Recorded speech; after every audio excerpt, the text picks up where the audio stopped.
In this video, I will show you how you can fix if Circle to Search is not working on your Samsung tablet. Now before we start, just make sure that your Samsung tablet supports Circle to Search and also make sure that you are on the latest One UI version. After you do that, then just go to Settings, and under Settings, just go to the Display section. From here, just scroll down and tap on Navigation bar. Now over here, you will find the option for Circle to Search.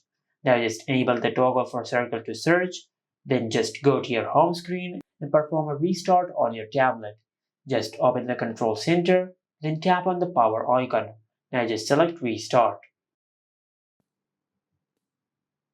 Now once the restart process is completed, then just tap and hold on the home button or the navigation bar of your Samsung tablet and check if Circle to Search is working or not. Now for example, if Circle to Search is not working, then just go back to Settings.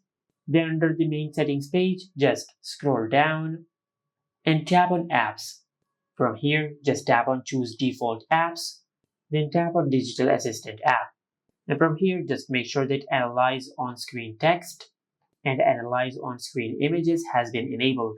After you enable both of these options, then just tap on the digital assistant app and make sure that you have selected Google. And after that, if you tap and hold on the home button, you will notice that Circle to Search has been enabled on your tablet, just like that. And this is it. Make sure to like, comment, and subscribe. Thank you for watching.